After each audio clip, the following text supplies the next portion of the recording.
اعوذ باللہ من الشیطان الرجیم بسم اللہ الرحمن الرحیم. السلام علیکم. سب سے پہلے تو میں آپ سب کا مشکور ہوں کہ آپ لوگ یہاں پر تشریف لائے ہیں مجھے سننے کے لیے، اور میں ایم ڈی پیپٹا کا بھی مشکور ہوں کہ انہوں نے آج مجھے اس تقریب میں دعوت دی ہے. میں 2-3 باتیں آپ لوگوں سے شیئر کرنا چاہوں گا.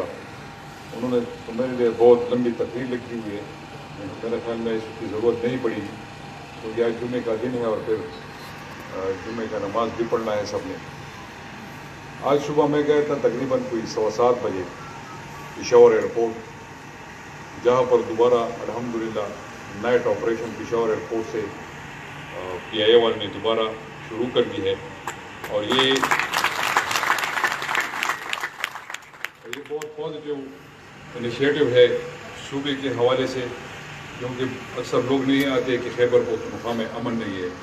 تو یہ آج جو ایونٹ منعقد کیا گیا تھا پشاور ایئرپورٹ میں، یہ بڑا پازیٹیو ہے. میں وہاں دیکھ رہا تھا تو تقریباً جتنے بھی مسافر العین کی طرف ان کی فلائٹ تھی، جتنے بھی مسافر تھے وہ سارے پختون تھے، اور تقریباً اور ہماری ہی علاقے کے تھے، نارتھ کے، ساؤتھ کے. بدقسمتی سے ہمارے ہاں ٹیکنیکل ایجوکیشن، ووکیشنل ایجوکیشن، اس کی بہت بڑی کمی رہی. جب میں اپنے علاقے میں جاتا ہوں، ایک دن تیمور نے مجھے کال کی کہ میں حجرے پہ بیٹھا ہوا ہوں اور تقریباً ہر کوئی مجھ سے سرکاری نوکری مانگ رہا ہے، کیونکہ یہ تو ابھی پالیٹکس میں آیا ہے، باہر سے آیا ہے، تو اس کو ابھی پتہ چل رہا ہے کہ اس ملک میں پالیٹکس کرنا کتنا بڑا مشکل کام ہے. لیکن یہ ہم لوگوں کی وہ اسٹیمنا ہے کہ ہم برداشت کر لیتے ہیں. اس طرح جب میں اپنے علاقے میں چلا جاتا ہوں تو یہی چیز ہوتی ہے، ہر کسی کے پاس ڈاکومنٹس ہوتے ہیں کہ یار مجھے نوکری دے دے، مجھے سرکاری نوکری دے دے. تو اس چیز کو ذہن سے نکالنا ہوگا. سرکاری نوکری، سرکار میں اتنی طاقت نہیں ہے گورنمنٹ میں کہ وہ ہر کسی کو ایکوموڈیٹ کر سکے. تو ہمیں پرائیویٹ کی طرف جانا پڑے گا.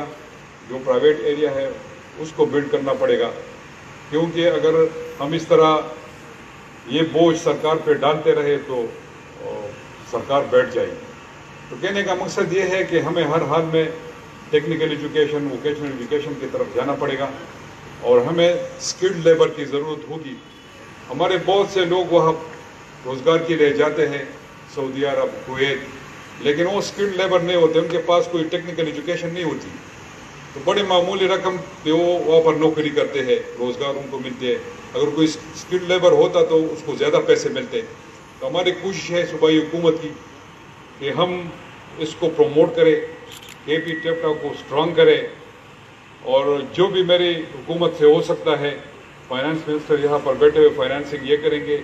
جو سپورٹ میری طرف سے ہوگی ایز اے چیف منسٹر انشاءاللہ میں ان کو دوں گا. اور میں یہاں پر جتنے بھی ہماری یوتھ یہاں پر اس تقریب میں موجود ہے، میں ان سے بھی کہوں گا کہ اس طرف جائے. چائنا کو دیکھ لے، چائنا کو ان کی کتنی کیپیسٹی ہے ٹیکنیکل ایجوکیشن میں، ہمارے نہیں ہے. ہم کو اس کو ہم نے اسٹرانگ کرنا ہے، اس ٹیکنیکل ایجوکیشن کو. یہ وقت کی ضرورت ہے اور ہمیں اب وقت کے ساتھ چلنا پڑے گا، اور چلنا بھی چاہیے. تو جیسے پیک کا آ رہا ہے، یہاں پر رشکے اکنامک زون یہاں پر بننے جا رہا ہے، تو اس کے لیے ہمیں ٹیکنیکل یوتھ کی ضرورت پڑے گی. تو میرے آپ سے خواہش ہے کہ آپ اس کو ذرا اس پہ فوکس کریں تاکہ یہ صوبہ بھی ترقی کرے اور ملک بھی ترقی کر سکے. میں اپنی اس تقریر کو شارٹ کروں گا. یہاں پر انہوں نے مجھے کہا تھا کہ آپ آئے، تو میں نے کہا میں بلڈنگ وغیرہ کی وہ اناگوریشن کا اتنا مجھے شوق نہیں ہے کہ میں جاؤں اور بلڈنگ کو اناگوریٹ کر لوں.